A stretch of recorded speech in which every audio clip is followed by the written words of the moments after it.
예를 들면 국민의당 표가 한 5석 정도를 제외하고는 다 김명수, 인준 찬성으로 돌아선 게 아닌가 저는 그렇게 생각해 보는 거예요. 그럼 그 5명을 색출해야 되나요? 아니 뭐 색출까지는 필요 없고 그 당에도 뭐 김명수 후보자를 개인적이든 뭐 안철수 대표를 따라서 하든 간에 반대하는 사람이 있을 수 있죠. 문제는 김명수 후보자의 표결 결과는요. 안철수의 대망신으로 나타나는 거예요. 성향이. 오늘 투표 결과를 보면 안철수는 사실 국민의당의 장악력을 잃었다고 보거든요. 마치 자기가 찬성해서 통과된 것처럼 저렇게 말도 안 되는 사기를 치고 있지만 사실은 반대한 입장이라고 보면 그러면 저는 뭔가 여기서 국민의당 내부로 들어가서 안철수와 국민의당을 분리하는 방식도 한번 생각해 볼 필요가 있다라고 하는 일부의 사람들의 생각에 저는 동조합니다. 근데 시간이 가면 갈수록 분리될 거예요. 소수로 몰릴 수밖에 없어요. 왜 그러냐면 그 제가 국민의당의 일부 의원들은 평생을 민주화 운동을 해서 살았거든요. 근데 그 사람들은 안철수 말을 따른다 하더라도 뒤통수가 엄청 부끄러울 거예요. 창피하고 자기 삶을 전체를 뒤집어야 되는 상황이 벌어지는 거잖아요. 투표 한 번에. 그러면서 그게 잦으면 자기가 붕괴될 가능성이 있어요. 그러면 자기 자신을 보호할 목적으로 다중이 지지하는 또는 우리가 말하는 민주정부 3기에 부합하는 결론을 내릴 수밖에 없고 거기에 순응할 수밖에 없다라는 게 제 기본적인 생각입니다. 왜냐하면 그들의 텃밭이 호남이기 때문이 그렇습니다. 아무리 호남인들이 사익을 추구한다 해도 기본적인 양심을 갖고 있을 거라고 저는 믿어요. 그렇기 때문에 그 기본적인 양심을 배반하거나 나중에 민주 3기의 이 지도부의 쉽게 말하면 이 3기 이 정부의 정책이 과거 김대중 노무현 정부에 이어서 지속적으로 가는 맥을 같이 한다라고 한다면 그거에 찬성할 수밖에 없고 그게 반하는 국회의원들은 소수로 몰릴 수밖에 없어서 당연히 권 PD가 얘기한 부분에 대해서는 가시화될 거다. 시간이 가면 갈수록 더더욱이 지방선거가 다가오면 더 심해지고 안철수는 팽당할 가능성이 굉장히 높다라는 것이 제 생각이에요. 극중주의라고 우리가 비난했던 바로 그 지점이 오늘 발현된 거거든요. 그렇죠. 국민의당 의총에서 찬성도 반대도 아닌데 속내로 봐보면 바람직한 흐름은 찬성이 맞는데 찬성이든 반대든 정치적인 부담이 크니까 여러분들 소신껏 투표하세요. 나는 찬성하라고 말 못해요. 요거거든요. 속내에 들어있는 건. 극중주의적 개념으로 굉장히 묘한 양다리를 걸치는 상태가 된 거예요. 그럴 수밖에 없어요. 왜 그러냐면 만약에 반대를 장론으로 할 때는 그 안철수의 생명이 더 빨리 끝나버릴 수가 있다라는 위기감이 있었을 거예요. 안철수가. 근데 이제 아까 말한 박지원, 정동영, 천정배 이 사람들만 해도 안철수보다 훨씬 뭐 경력적인 여러 가지 측면에서 더 나은 사람들이라고 보고 심지어는 김동철 원내대표까지 찬성합시다 했거든요. 그러니까 안철수 입장에서는 왜 우리는 그 의총을 안 가봤지만 우리 대표는 반대하는 걸 바라네라는 게 느낌적 느낌이 있으니까 지금 국민의당에다가 엄청난 핵폭탄이 떨어질까 봐 나름 그 당에서 좀 꽤나 방귀 낀다는 사람들이 의총장에서 마이크 잡고 찬성하자고 독려를 한 거거든요. 근데 안철수는 지금 그 사이에 의총을 해놓고 충남을 내려갔단 말이에요. 결과가 되게 궁금했겠지. 근데 대충 표 계산해보면 아까 제가 말씀드린 것처럼 적으면 5표, 많으면 10표 정도밖에 자기의 동조하지 않았어요. 이렇게 되면 안철수 입장에서는 굉장한 모욕감을 느낄 거라고 생각이 들거든요. 150표 넘기면 인준되는 거였으니까. 근데 한 151표나 이렇게 나오면 안철수가 노리는 소기 목적을 달성하는 거거든요. 그렇죠. 가결은 시켜주되 정말 불안하게 만드는 거. 근데 160표, 그러니까 최소로만 보면 5명 정도만 반대한. 이 상태로 보면 안철수 입장에서는 굉장히 위기감을 느낄 거라고 보고 이런 것들이 자꾸 그 당을 분열시키는 이제 그걸로 작용을 해요. 이상돈 의원만 해도 언론에 대놓고 안철수를 거의 바보 만들더만요. 여러 가지 그 발언들을 보면 5명밖에 안 되니까 뭐 정동영도 있을 거고 천정배도 있을 거고 박지원, 김동철 이런 사람들이 다 안철수에 반대를 했어요. 그럼 그 당이 당대표에 영이 서겠어요? 아이고 대선 주자랍시고 그래도 당원들이 뽑아주긴 했지만 저 바보 이렇게 현역 의원들은 생각할 수밖에 없는 상태가 가고 있다는 거죠. 정치적 계산도 없고 이 양반 말하는 거 보면은 정치적으로 정말 노련한 사람들이 앞에 앉아 있는데 의총하는데 발언하는 거 보면 그런 느낌이에요. 대학생 하나가 와서 정치 같은 거 잘 모르는 대학생이 굉장히 원론적인 이야기 하는 것 같은데 깝깝한 그런 느낌. 심지어는 받은 정당에서 하태경도 공개적으로 찬성하겠다고 발언을 했었거든요. 그게 똑똑한 거예요. 그러면 굉장히 똑똑한 놈. 그 정도의 상황 파악도 못하는 명확하죠. 사람이에요. 이럴 때 만약에 던졌으면 찬성표 던져라. 그랬으면 그렇죠. 문재인 대통령하고도 관계가 개선이 굉장히 쉬워졌고요. 그럼요. 그다음에 추미애 대표하고도 굉장히 좋은 관계가 형성이 돼서 앞으로 굉장히 좋은 이득이 돼 있을 거예요. 정치적으로. 안철수가. 그런데 그 아까 권PD가 얘기한 그 대학 조금만 생각하면 알 수 있는 거를 어차피 통과될 거라고 믿었을 거 아니에요. 그럼 그 수라도 자기가 얻어먹어야 되는 그것마저도 못 얻어먹으니까 그냥 머릿속으로 오로지 목리만 가득 차 있는 거야. 고집과 목리와 질투심만. 다시 말씀드려요. 답답해. 그 정도 목리를 박근혜 때 부렸어야 된다고. 그러면 영웅됐지. 그랬지. 박근혜한테는 영웅됐지. 찍소리 못하고 있다가 내가 그래 그 열받잖아요.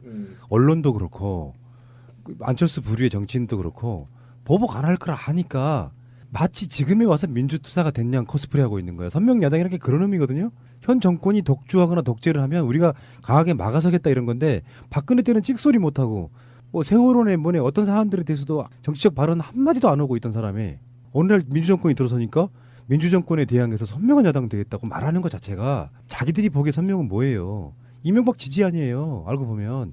난 그래서 사실 그 말 안 믿다 요즘에 완전히 믿다로 바뀌고 있어 지금. 아니 그게 그래서 우리 그 트윗계 그 김빙삼웅이 이런 얘기를 해요. 안철수는 이명박의 아바타가 아니라 이명박 미님이다. 미님이다. 작은 이명박이다. 이렇게 표현을 하더라고요. 더불어민주당으로 한번 가보면 그래도 우원식 원내대표는 이제 자리 보존하게 생겼네요. 왜 그러냐면 사실은 그 민주당 내에 어떤 흐름이 있어요. 뭐냐면 우원식 원내대표의 지도력이 떨어진다고 생각하고 이렇게 물밑에서 비판하는 사람도 있거든요. 근데 이건 어떻게 바라보냐면 민주당 지도부나 여권의 핵심은 그런 생각이에요. 여러 사안들로 원내대표 물러나 당대표 물러나 하면 또 초반 개혁 드라이브에 또 혼선이 생기는 거예요. 그러니까 맞아요. 우원식 원내대표 최근에 어떤 논란도 있긴 합니다만 그리고 김희수 헌재 소장 그 부분은 제가 봤을 때 전략적 미스는 분명히 있었어요. 예. 근데 그런 것들을 그 사건마다 책임을 물어서 사퇴를 시켜버리면 중간에 아무것도 못하는 거예요. 그러니까 잘못한 건 있지만 한 번 더 기회를 줄게 이 분위기였단 말이에요. 전체적인 어떤 분위기가. 근데 이걸 가결을 시켜놨어요. 그러면 이제 여당 자체는 좀 안정이 되죠. 이런 것이 통과되고 나면 그동안 공격했던 비주류 의원들도 고생했네. 그리고 찍소리 못하게 되는 거예요. 여당이 안정이 되면 청와대나 행정부가 일하기에는 굉장히 좀 편해지는 측면이 없지 않아 있죠. 이제부터는 무슨 전쟁이냐 다 아시겠지만 예산 전쟁입니다. 지금 예산에 관련해 갖고 정부가 내민 예산안에 대해서 상당히 많은 부분 깎이긴 할 거예요. 서로 간에 어떤 딜 같은 게 있겠죠. 근데 그 정당이 안정되고 그 여당이 안정되는 상황에서 그 예산안을 하는 것과 당대표 사퇴하고 막 원내대표 사퇴하고 하는 것과는 완전히 좀 다른 부분이라서 굉장히 좋은 영향을 끼치지 않을까 이런 생각해보고 우원식 원내대표는 오늘 술 한잔 하겠네요. 울면서. 이분이 또 울컥 잘하시는 분이잖아요. 그러니까 그나마 그 어쨌든 끝나고 나서 김동철 원내대표하고 국민의당 협치 한번 하는데 머리 맞대고 얘기하자. 그래서 뭐 크게 둘이 웃고 악수했다고 하는데 어쨌든 저는 국민의당이 정상적인 정치로 돌아왔다는 점에서 좀 높게 평가하고 만약에 안철수가 계속 몽리를 부린다면 저는 사실상 김동철 원내대표 중심으로 새로운 지도력을 만들어야 된다라고 생각해요. 왜? 아니 웃을 일이 아니에요. 지금 우리가 방송에서 웃음이 나오는데요. 지금 이 정부가요. 촛불 정부라고 오늘 유엔에서도 얘기했어요. 대통령이.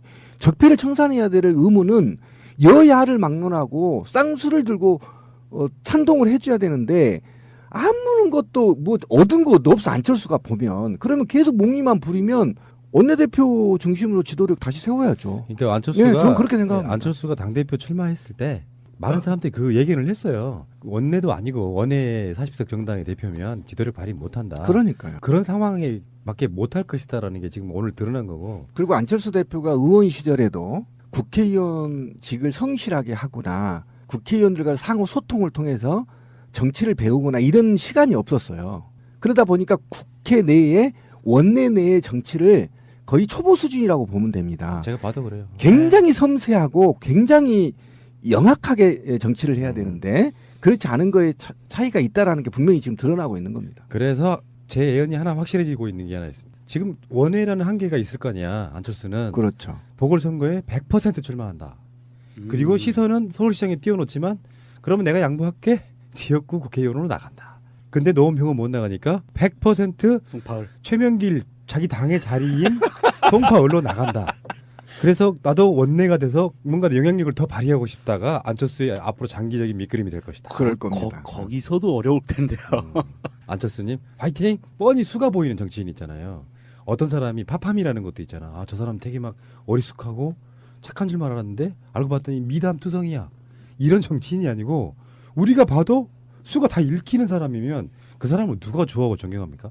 새정치를 한 번도 보여준 적이 없는 바로 그분 국정주의자 안철수님. 오늘 당신 진 겁니다. 폭탄이 떨어질까봐 나름 그 당에서 좀 꽤나 방귀 낀다는 사람들이 구청장에서 마이크 잡고 찬성하자고 독려를 한 거거든요. 근데 안철수는 지금 그 사이에 구청을 해놓고 충남을 내려갔단 말이에요. 결과가 되게 궁금했겠지. 근데 대충 표 계산해보면 아까 제가 말씀드린 것처럼 적으면 5표, 많으면 10표 정도밖에 자기의 동조하지 않았어요. 이렇게 되면 안철수 입장에서는 굉장한 모욕감을 느낄 거라고 생각이 들거든요. 150표 넘기면 인준되는 거였으니까. 근데 한 151표나 이렇게 나오면 안철수가 노리는 소기 목적을 달성하는 거거든요. 그렇죠. 가결은 시켜주되 정말 불안하게 만드는 거. 근데 160표, 그러니까 최소로만 보면 5명 정도만 반대한. 이 상태로 보면 안철수 입장에서는 굉장히 위기감을 느낄 거라고 보고 이런 것들이 자꾸 그 당을 분열시키는 이제 그걸로 작용을 해요. 이상돈 의원만 해도 언론에 대놓고 안철수를 거의 바보 만들더만요. 여러 가지 그 발언들을 보면 5명밖에 안 되니까 뭐 정동영도 있을 거고 천정배도 있을 거고 박지원, 김동철 이런 사람들이 다 예를 들면 국민의당 표가 한 5석 정도를 제외하고는 다 김명수, 인준 찬성으로 돌아선 게 아닌가 저는 그렇게 생각해 보는 거예요. 그럼 그 5명을 색출해야 되나요? 아니 뭐 색출까지는 필요 없고 그 당에도 뭐 김명수 후보자를 개인적이든 뭐 안철수 대표를 따라서 하든 간에 반대하는 사람이 있을 수 있죠. 문제는 김명수 후보자의 표결 결과는요. 안철수의 대망신으로 나타나는 거예요. 오늘 투표 결과를 보면 안철수는 사실 국민의당의 장악력을 잃었다고 보거든요. 마치 자기가 찬성해서 통과된 것처럼 저렇게 말도 안 되는 사기를 치고 있지만 사실은 반대한 입장이라고 보면 그러면 저는 뭔가 여기서 국민의당 내부로 들어가서 안철수와 국민의당을 분리하는 방식도 한번 생각해 볼 필요가 있다라고 하는 일부의 사람들의 생각에 저는 동조합니다. 근데 시간이 가면 갈수록 분리될 거예요. 소수로 몰릴 수밖에 없어요. 왜 그러냐면 그 제가 국민의당의 일부 의원들은 평생을 민주화 운동을 해서 살았거든요. 근데 그 사람들은 안철수에 반대를 했어요. 그럼 그 당이 당대표에 영이 서겠어요? 아이고 대선 주자랍시고 그래도 당원들이 뽑아주긴 했지만 저 바보 이렇게 현역 의원들은 생각할 수밖에 없는 상태가 가고 있다는 거죠. 정치적 계산도 없고 이 양반 말하는 거 보면은 정치적으로 정말 노련한 사람들이 앞에 앉아 있는데 의총하는데 발언하는 거 보면 그런 느낌이에요. 대학생 하나가 와서 정치 같은 거 잘 모르는 대학생이 굉장히 원론적인 이야기 하는 것 같은데 깝깝한 그런 느낌. 아니, 심지어는 받은 정당에서 하태경도 공개적으로 찬성하겠다고 발언을 했었거든요. 그게 똑똑한 거예요. 그러면 굉장히 똑똑한 거. 그 정도의 상황 파악도 못하는 명확하죠. 사람이에요. 이럴 때 만약에 던졌으면 찬성표 던져라. 그랬으면 그렇죠. 문재인 대통령하고도 관계가 개선이 굉장히 쉬워졌고요. 그럼요. 그다음에 추미애 대표하고도 굉장히 좋은 관계가 형성이 돼서 앞으로 굉장히 좋은 이득이 돼 있을 거예요. 정치적으로. 안철수가. 그런데 그 아까 권PD가 얘기한 그 대학 조금만 생각하면 알 수 있는 거. 더더욱이 지방선거가 다가오면 더 심해지고 안철수는 팽당할 가능성이 굉장히 높다라는 것이 제 생각이에요. 극중주의라고 우리가 비난했던 바로 그 지점이 오늘 발현된 거거든요. 그렇죠. 국민의당 의총에서 찬성도 반대도 아닌데 속내로 봐보면 바람직한 흐름은 찬성이 맞는데 찬성이든 반대든 정치적인 부담이 크니까 여러분들 소신껏 투표하세요.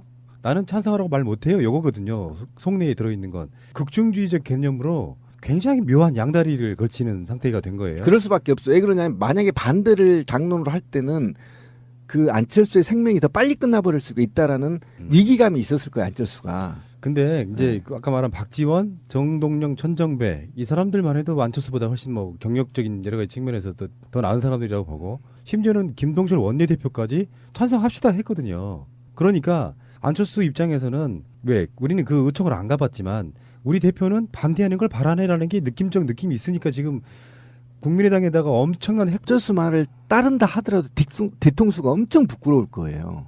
창피하고 자기 삶을 전체를 뒤집어야 되는 상황이 벌어지는 거잖아요. 투표 한 번에. 그러면서 그게 잦으면 자기가 붕괴될 가능성이 있어요. 그러면 자기 자신을 보호할 목적으로 다중이 지지하는 또는 우리가 말하는 민주정부 3기에 부합하는 결론을 내릴 수밖에 없고 거기에 순응할 수밖에 없다라는 게 제 기본적인 생각입니다. 왜냐하면 그들의 텃밭이 호남이기 때문이 그렇습니다. 아무리 호남인들이 사익을 추구한다 해도 기본적인 양심을 갖고 있을 거라고 저는 믿어요. 그렇기 때문에 그 기본적인 양심을 배반하거나 나중에 민주 3기의 이 지도부의 쉽게 말하면 이 3기 이 정부의 정책이 과거 김대중 노무현 정부에 이어서 지속적으로 가는 맥을 같이 한다라고 한다면 그거에 찬성할 수밖에 없고 그게 반하는 국회의원들은 소수로 몰릴 수밖에 없어서 당연히 권 PD가 얘기한 부분에 대해서는 가시화될 거다. 시간이 가면 갈수록.